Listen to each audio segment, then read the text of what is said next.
Hey guys, welcome back to another video. In this video, I will be teaching you about the parts of speeches. Guys हमने अपनी पिछली video में the phrases and the clause के topic को पूरा cover कर लिया था। उससे पहले हमने सेंटेंसेस और सब्जेक्ट एंड प्रेडिकेट के टॉपिक को भी कवर कर लिया था। तो आज से जो हम सीरीज स्टार्ट करने वाले हैं वो पार्ट्स ऑफ स्पीच की है। आज तो मैं इसकी आपको पूरी ओवरव्यू दे दूँगी और उसके बाद से जो वीडियोज़ आएगी उसमें पर्टिकुलर पार्ट्स ऑफ स्पीच की सेपरेट वीडियो, डिटेल्ड वीडियो होगी। जैसे नाउन की वीडियो, एडजेक्टिव, प्रोनाउन, ये सारी पार्ट्स ऑफ स्पीचेस की एक अलग डिटेल्ड वीडियो होगी। फिलहाल आज के इस वीडियो में मैं आपको इस पूरे पार्ट्स ऑफ स्पीच की एक ओवरव्यू दे दूंगी। तो let us start without wasting any time.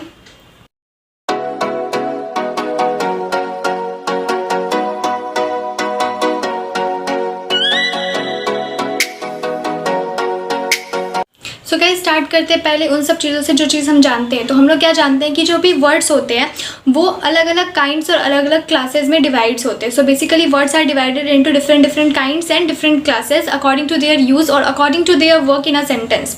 सो किसी भी सेंटेंस में किसी वर्ड का किस तरह से यूज़ किया जा रहा है उस बेसिस पे हम वर्ड्स को डिवाइड करते हैं। तो इसी चीज़ को हम क्या कहते हैं? इसी चीज़ को हम कहते हैं हमारा पार्ट्स ऑफ स्पीच। ठीक, अब पार्ट्स ऑफ स्पीच नंबर्स में कितने होते हैं? तो पार्ट्स ऑफ स्पीच नंबर्स में 8 होते हैं। कौन कौन से होता है? हमारा नाउन होता है, एडजेक्टिव होता है, प्रोनाउन होता है, वर्ब होता है, एडवर्ब होता है, प्रीपोजिशन होता है, कंजक्शन होता है और इंटरजेक्शन होता है। ठीक है, तो ये हमारे 8 पार्ट्स ऑफ स्पीच हैं जिन्हें हमें क्रैक करना है। तो हम स्टार्ट करेंगे सबसे पहले नाउन से। तो let us start with noun. Noun क्या होता है? आज तक हमने नाउन के बारे में क्या पढ़ रखा है कि noun is a word used as a name of any person, place, animals और थिंग्स। ठीक है, तो नाउन बेसिकली यही चीज़ होता है। बेसिकली हमें याद क्या रखना है कि नाउन जो होता है वो किसे इंडिकेट करता है? नेम को। किसके नेम को? अब वो नेम किसी पर्सन का हो सकता है, किसी प्लेस का हो सकता है, किसी थिंग का हो सकता है, किसी एनिमल का हो सकता है। ठीक है, तो ये सारी चीज़ जिसका कि कोई नेम आइडेंटिफाई कर रहा हो वो हमारा नाउन होता है। एग्जाम्पल के लिए हम ले लेते हैं कि Akbar was a great king. Akbar was a great king. तो यहाँ हमारा नाउन क्या होगा? यहाँ हमारा नाउन होगा अकबर। क्यों? क्योंकि हम अकबर के बारे में बोल रहे हैं कि वो एक ग्रेट किंग थे, ग्रेट राजा थे। तो यहाँ पे अकबर के बारे में कहा जा रहा है। एंड द थिंग इज कि Akbar is the name of a person which is used in this sentence as a part of speech. तो ये हमारा क्या होगा? नाउन हो जाएगा। तो ऐसे और भी एग्जाम्पल्स आप ले सकते हो, जैसे Seema is playing football, Ritu is studying in her room. ऐसा कोई भी एग्जाम्पल ले सकते हो। बट हमें चीज़ ये याद रखना है कि कोई भी पर्सन, प्लेस, एनिमल्स और थिंग जो दिया हुआ हो हमारे पास, उसका जो नेम होगा वो हमारा नाउन होगा। ठीक है, तो ये सारी चीज़ें हम पहले से भी जानते हैं। मैं आपको फिर भी ये सारी चीज़ें बता देती हूँ। ठीक है, तो नाउन के बारे में इतना क्लियर हो गया। अब हम देखते हैं एडजेक्टिव के बारे में। तो एडजेक्टिव क्या होता है ना कि कोई भी वर्ड जो आपके नाउन के मीनिंग में कुछ ऐड कर रहा हो। ठीक है, a word which is use to add something to the meaning of a noun, हम उसे क्या कहेंगे? हम उसे कहेंगे हमारा एडजेक्टिव। ठीक है, तो एडजेक्टिव वो भी कोई भी वर्ड होगा जो कि आपके नाउन के मीनिंग में कुछ ऐड करता हो। एग्जाम्पल के लिए हम ले सकते हैं कि there are 20 boys in a room. ठीक है, तो हमारा एग्जाम्पल क्या है? There are 20 boys in a room। ठीक, तो यहाँ पे हम कह रहे हैं कि there are 20 boys in a room। तो आप यहाँ एक चीज़ देखो कि बॉयज़ हमारा क्या हुआ? नाउन हुआ। कैसे नाउन हुआ बॉयज़ हमारा? मैंने क्या कहा था कि कोई भी पर्सन, प्लेस, एनिमल और थिंग के नेम को। तो हम यहाँ कुछ पीपल्स लेते हैं, कुछ पर्सन्स लेते हैं। हमारे पास कुछ पर्सन्स है, हमने उसका एक ग्रुप बनाया और उसको दे दिया आइडेंटिफिकेशन के लिए नेम बॉयज़। ठीक है, तो ये हमारा क्या हो गया? ये हमारा हो गया नाउन। ये हमारा हो गया नाउन। ठीक, तो अब मैंने क्या कहा कि कोई भी वर्ड जो नाउन की मीनिंग में कुछ ऐड करता हो। नाउन का मीनिंग यानी कि ये हमारा जो बॉयज़ है इसमें ऐड कर क्या रहा है हमारा? 20। हम ये बता रहे हैं कि हमारे पास जो बॉयज़ है उसका नंबर कितना है? 20। तो यहाँ पर जो ये 20 हमने यूज़ किया है वो हमारा एडजेक्टिव हो जाएगा।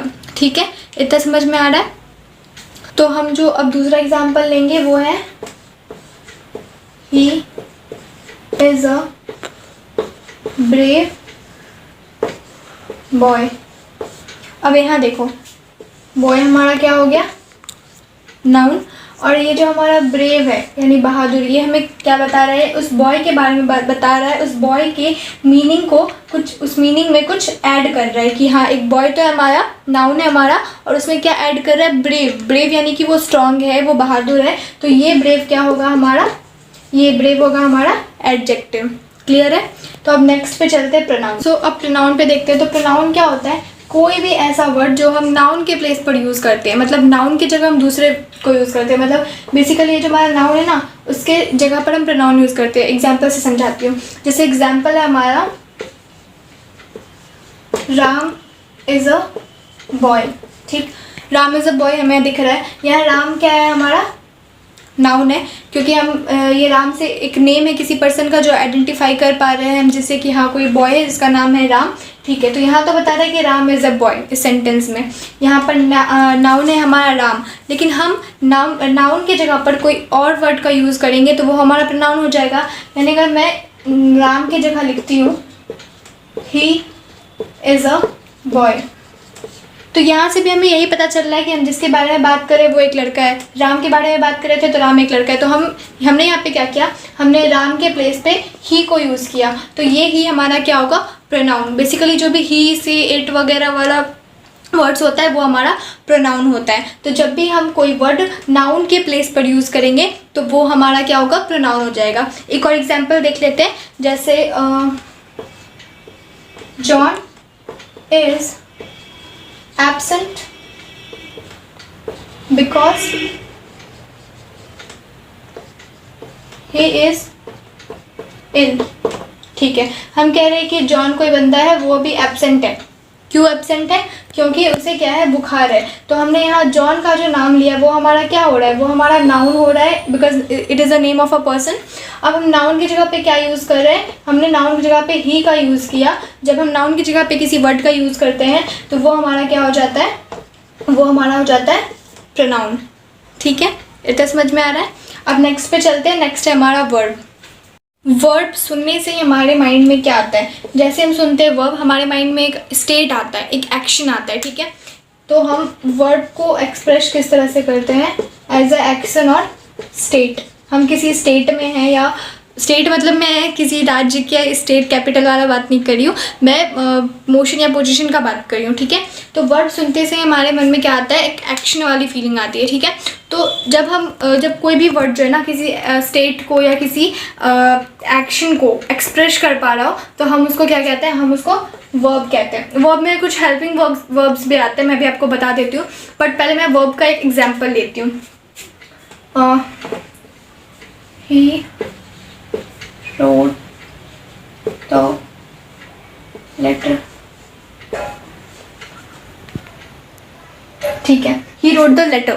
अब यहाँ पर आप एक चीज़ देखो कि मैं कह रही हूँ कि उसने एक लेटर लिखा है, तो यहाँ पे क्या हो रहा है, लिख रहा है। वो क्या कर रहा है, वो लिख रहा है। तो लिखना क्या होता है, लिखना तुम्हारा एक क्रिया होता है। ठीक है, लिखना क्या होता है, तुम्हारा क्रिया। तो क्रिया को हम इंग्लिश में क्या कहते हैं, क्रिया को हम इंग्लिश में कहते हैं वर्ब।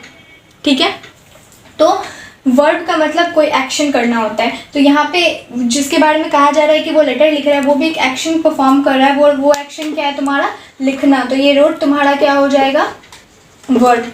ठीक है, तो यहाँ पर आपका जो वर्ब होगा वो होगा रोट इस एग्जाम्पल में। अब कुछ हेल्पिंग वर्ब्स भी होते हैं जो हम एज अ वर्ब यूज़ कर सकते हैं। हेल्पिंग वर्ब बोले तो हमारा is, am, are, was, were, etcetera etcetera words जो होते हैं हमारे हेल्पिंग वर्ब होते हैं। जैसे हम बोल रहे हैं कि Kolkata is a big city.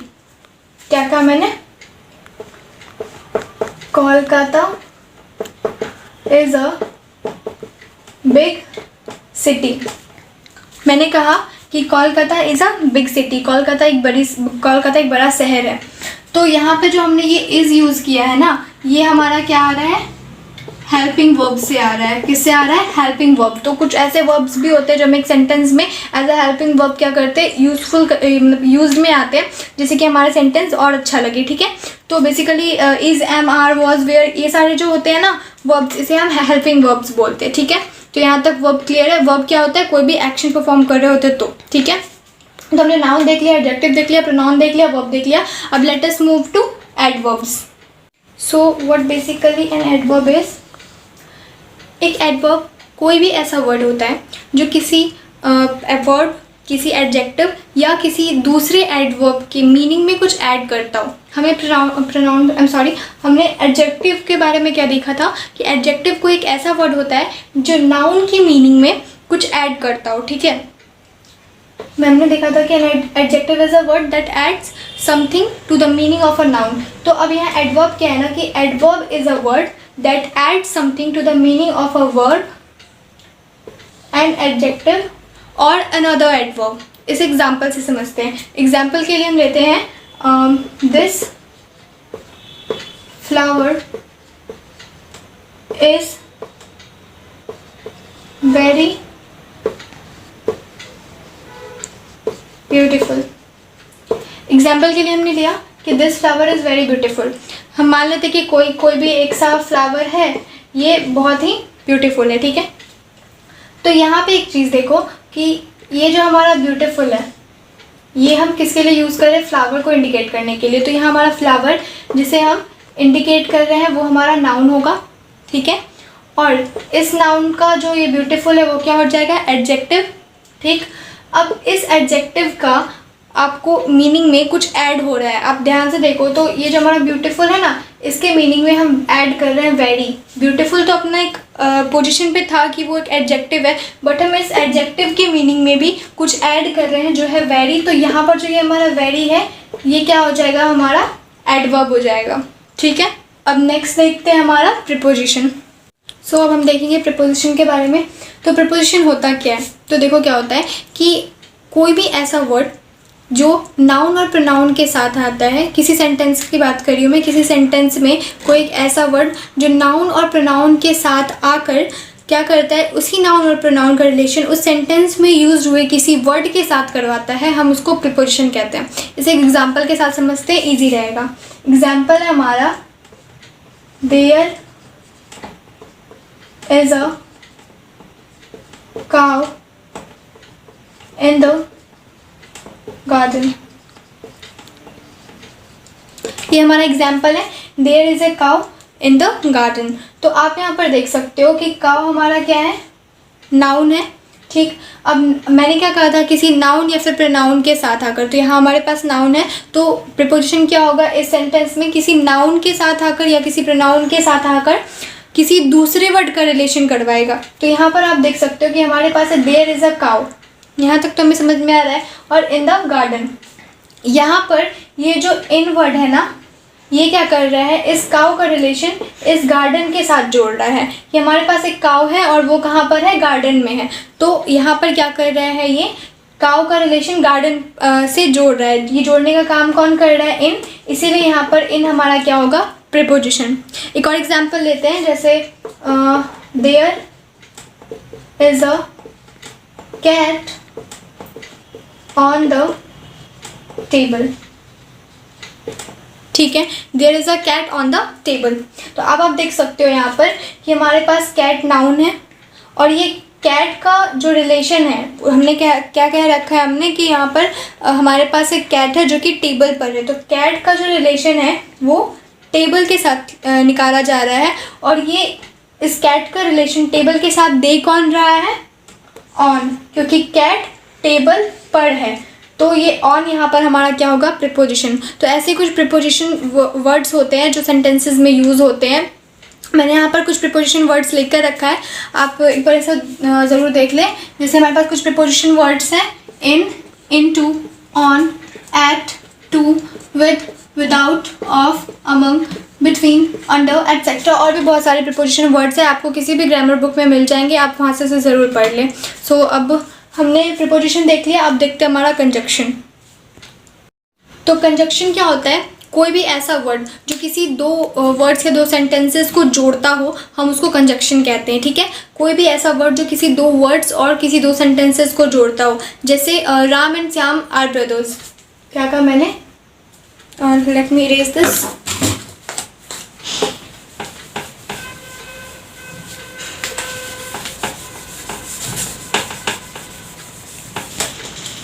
मैंने कहा कि Ram and Shyam are brothers. Ram and Shyam are brothers. तो यहाँ पर राम और श्याम दो अलग अलग वर्ड है, दो अलग अलग नाउन है, ठीक है। तो इन दोनों को एक वर्ड जो है वो क्या कर रहा है, जोड़ रहा है इसी सेंटेंस में। वो वर्ड क्या है, एंड। राम और श्याम हम सेपरेटली लिख सकते थे ना कि राम और श्याम के बारे में कि दे आर ब्रदर्स, बट यहाँ एंड जो है वो क्या कर रहा है, इस राम और श्याम को जोड़कर एक रिलेशन बना दे रहा है। तो ऐसे जितने वर्ड्स होते हैं जो दो वर्ड्स या फिर दो सेंटेंसेस को जोड़ते हैं, हम उन्हें क्या कहेंगे, हम उन्हें कंजक्शन कहेंगे। ये तो मैंने आपको एक ही सेंटेंस में वर्ड बता दिया। अब एक मैं सेंटेंस लेती हूँ जो मतलब दो सेंटेंसेस को जोड़ रहा हो, ठीक है। ठीक है, यहाँ लेते हैं हम, he is a good boy but only in his house. बहुत लोगों के लिए ये रिलेटेबल होगा, ठीक है। तो यहाँ पर है कि he is a good boy but only in his house, मतलब किसी के बारे में कहा जा रहा है कि वो एक अच्छा लड़का है लेकिन सिर्फ अपने घर में। तो यहाँ पर एक सेंटेंस हो गया हमारा he is a good boy, और दूसरा सेंटेंस हो गया हमारा only in house, in his house, ठीक है। तो यहाँ पर एक सेंटेंस ये और एक सेंटेंस ये, इन दोनों सेंटेंस को जोड़ने का काम कौन कर रहा है, बट। तो यहाँ पर बट जो है हमारा क्या हो जाएगा, कंजक्शन हो जाएगा। तो ऐसे कुछ वर्ड्स हैं जो दो वर्ड्स या दो सेंटेंसेस को जोड़ते हैं तो हम उन्हें कंजक्शन कहेंगे। और यहाँ पर कुछ कंजक्शन वर्ड्स के एग्जांपल्स भी हैं, आप इनको ज़रूर देख लें। जैसे एंड, इसका मैंने अभी एग्जांपल दे भी दिया, बट मैंने इसका भी अभी एग्जांपल दिया है। और आप लोग इस और भी सारे कंजक्शंस हैं जो आप अपने ग्रामर बुक में देख सकते हो। यहाँ पे मैंने कुछ कंजक्शंस दे दिए हैं, जैसे because, while, as, if, as well as, so, that, neither, etcetera. और भी कुछ ऐसे कंजक्शंस हैं जो दो सेंटेंसेस और दो वर्ड्स को आपस में जोड़ते हैं। तो आप क्या कर सकते हैं, आप इसे अपने किसी भी रेफरेंस या ग्रामर से देख सकते हो और समझ सकते हो। और I will suggest you to do some exercises of this, ठीक है। तो यहाँ तक हमारा प्रीपोजिशन और कंजक्शन क्लियर हो गया। अब हम जो देखेंगे वो है हमारा इंटरजेक्शन। सो अब जो हम लोग देखेंगे वो है इंटरजेक्शन, ठीक है। तो देखते हैं कि इंटरजेक्शन क्या होता है। तो आप लोगों ने नोटिस किया होगा कुछ ऐसे वर्ड्स, या फिर आप लोग भी कभी कभी कुछ ऐसे वर्ड्स बोलते होंगे जो आपके सडन फीलिंग्स को एक्सप्रेस करता होगा, ठीक है। जैसे मान लीजिए कि आपको कोई सरप्राइज़ मिला हो, आप उस पर बहुत ज़्यादा खुश हो जाते हो, तो आपके अंदर से एक सडन फीलिंग आती है जिसे कि आप किसी वर्ड से एक्सप्रेस कर देते हो। या मान लीजिए कुछ ऐसा बुरा हो जाता है जो आप देखते हो और आपको अच्छा नहीं लगता, तो वो जो उस बुरे होने का जो फीलिंग होता है वो आप किसी सडन फीलिंग से क्या करते हो, एक्सप्रेस करते हो। तो वैसे वर्ड जो आपके सडन फीलिंग्स को एक्सप्रेस करते हैं, हम उसे क्या कहते हैं, हम उसे इंटरजेक्शन कहते हैं। कुछ ऐसे वर्ड्स हैं मैं आपको बता देती हूँ, जैसे हुरा, अलास, ओ, ब्रावो, हेलो, एटसेट्रा। ये सारे वर्ड्स मैं एक एग्जांपल से भी आपको बता सकती हूँ। या आई हैव एन एग्जांपल।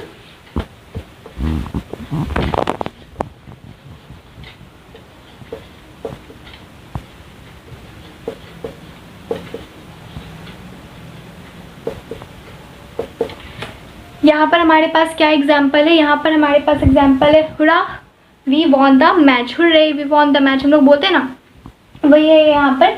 तो ये हमने क्या किया, हमने मैच जीता, ठीक है। हमने मैच जीतने की जो खुशी थी उसको किस वर्ड से जाहिर किया, हुर्रे, यूपी वगैरह वगैरह जो वर्ड्स होते हैं। तो हमने उसे क्या किया, अपनी फीलिंग्स को एक्सप्रेस करने के लिए इस वर्ड का यूज़ किया। तो ऐसे ही जितने सारे वर्ड्स होते हैं ना, हम लोग उसे को क्या कहते हैं, इंटरजेक्शन कहते हैं, ठीक है। इंटरजेक्शन कहते हैं। तो ये सारे वर्ड्स हैं, आप लोग देख लीजिए। और भी वर्ड्स आपके ग्रामर बुक में होंगे तो आप उन्हें भी देख लीजिएगा। तो यहाँ पर हमारा पार्ट्स ऑफ स्पीच खत्म होता है, बट कुछ कुछ ग्रामर बुक्स में क्या होता है, पार्ट्स ऑफ स्पीच में डिटरमाइनर्स के बारे में भी बताया जाता है। तो मैं भी अभी आपको डिटरमाइनर्स के बारे में बता देती हूँ। कुछ ग्रामर बुक्स में ना, कुछ मॉडर्न ग्रामर बुक्स में या फिर अब जो ग्रामर बुक्स आ रहे हैं उसमें पार्ट्स ऑफ स्पीच में ना डिटरमाइनर्स को भी ऐड किया जाता है। तो मैं आपको बता देती हूँ जनरल नॉलेज के लिए। डिटरमाइनर्स जो होते हैं ना, वो बेसिकली कुछ ऐसे वर्ड्स होते हैं, a and the, this, that, these, those, every, each, some, any, my, his, one, two, etcetera. ऐसे जितने भी वर्ड्स होते हैं ना जो किसी सेंटेंस में नाउन का जो फ्लो होता है उसको एक लिमिट देते हैं, हमको डिटरमाइनर्स कहते हैं, ठीक है। तो बेसिकली ये सारे डिटरमाइनर्स हैं। और जो डिटरमाइनर्स होते हैं ना वो सारे हाँ, ये चीज़ याद रखिएगा कि जितने भी डिटरमाइनर्स हैं वो जो हैं एडजेक्टिव के तौर पे भी क्लासीफाई किए जाते हैं, एक्सेप्ट ए एंड द, क्योंकि ये क्या है हमारा आर्टिकल है, ए एंड द हमारा आर्टिकल है। मैं इसके बारे में भी आपको अच्छे से बताऊंगी, नाउन की जो सेपरेट वीडियो आएगी उस पर। फ़िलहाल इतना याद रखिए कि ए एंड द को छोड़कर बाकी जितने भी आगे जितने भी डिटरमाइनर्स होंगे वो सारे डिटरमाइनर्स को हम एडजेक्टिव के तौर पे भी क्लासीफाई कर सकते हैं। ठीक, यहाँ तक तो क्लियर है हमारा डिटरमाइनर्स। अब ये क्या है देखते हैं। यहाँ हमारे पास 3 सेंटेंस है। पहला सेंटेंस है दे अराइव्ड सून आफ्टर, दूसरा है दे अराइव्ड आफ्टर अस, तीसरा है they arrived after we had left. तो यहाँ पर हमारे पास पहला सेंटेंस में है कि ये बताया जा रहा है कि कोई लोग हैं जिनके बारे में बताया जा रहा है कि दे अराइव्ड सून आफ्टर। ठीक है, यहाँ पर किसका यूज़ किया गया है, आफ्टर का। दे अराइव्ड आफ्टर अस, यहाँ पर भी किसका यूज़ किया गया है, आफ्टर का।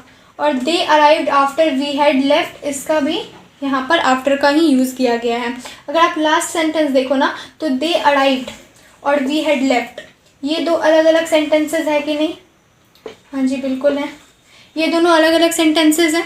और इन दोनों सेंटेंसेस को क्या कर रहा है, ये एक पर्टिकुलर सा वर्ड जॉइन कर रहा है कि नहीं कर रहा? तो आफ्टर यहाँ पर इन दोनों वर्ड्स को जॉइन कर रहा है। तो ये जब हम कोई वर्ड किसी 2 सेंटेंसेस को या 2 वर्ड्स को जॉइन करता है तो हम उसको क्या कहते हैं, हम उसको कहते हैं कंजक्शन। तो ये हमारा आफ्टर यहाँ पर क्या होगा, कंजक्शन। अब यहाँ आफ्टर कंजक्शन है, मतलब इन दोनों में आफ्टर कंजक्शन होगा? बिल्कुल भी नहीं। मैंने आपको स्टार्टिंग में ही क्या बताया था कि हम पार्ट्स ऑफ स्पीच में जो भी वर्ड्स को कैसे क्लासीफाई करते हैं, अकॉर्डिंग टू देयर वर्क और इन द सेंटेंसेस। ठीक है, तो according to their work in the sentences हम वर्ड्स को क्लासीफाई करते हैं पार्ट्स ऑफ स्पीचेस में। तो यहाँ पर आफ्टर का वर्क था 2 सेंटेंसेस को जोड़ना, तो ये हमारा कंजक्शन हो गया। अब यहाँ पे जो आफ्टर है, दे अराइव्ड आफ्टर अस, तो यहाँ पे जो आफ्टर है वो किसका काम कर रहा है, प्रीपोजिशन का काम कर रहा है। क्यों प्रीपोजिशन का काम कर रहा है कि मैंने क्या बताया था, प्रीपोजिशन में वो नाउन और प्रोनाउन के साथ अगर क्या करते हैं, उसी सेंटेंस में नाउन और प्रोनाउन का जो रिलेशन होता है वो किसी दूसरे वर्ड्स के साथ उसी सेंटेंस में करते हैं। तो यहाँ पर है कि दे अराइव्ड, वो लोग आए। ठीक है, तो वो लोग आए आफ्टर अस, हमारे बाद।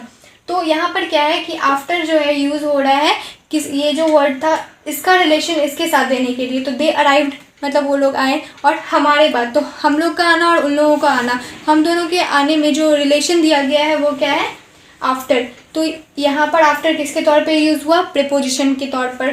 ठीक, अब यहाँ पर है दे अराइव्ड सून आफ्टर। सो यहाँ पर जो सेंटेंस है वो है दे अराइव्ड सून आफ्टर। ठीक है, तो यहाँ पर जो आफ्टर का यूज़ हो रहा है वो किस तरह से यूज़ हो रहा है, एज एन एडवर्ब। एडवर्ब याद है मैंने डेफिनेशन क्या बोला था, याद रखना। नहीं याद है तो वीडियो पीछे करके जाओ और देखो। तो यहाँ पर अब ये मुझे आप कमेंट में बताओगे कि ये एडवर्ब कैसे हुआ, दे अराइव्ड सून आफ्टर में आफ्टर एडवर्ब कैसे हुआ, ये रिलेशन आप मुझे कमेंट में बताओगे। तो आज के लिए इतना काफ़ी है, मैंने पूरे पार्ट्स ऑफ स्पीचेस का आपको एक ओवरव्यू दे दिया है। अब जो वीडियोस आएगी उसमें मैं पूरे पार्ट्स ऑफ स्पीच का एक सेपरेट वीडियो बनाऊंगी, नाउन का अलग, प्रोनाउन का अलग, एडजेक्टिव्स का अलग। तो ऐसे मैं टोटल वीडियोस आपको दे दूंगी, और ये सारी वीडियोस एकदम डिटेल्ड वीडियोस होंगी जिससे कि आपको कोई भी कन्फ्यूज़न ना रह जाए। तो आज के लिए इतना ही। Thank you and thanks for watching.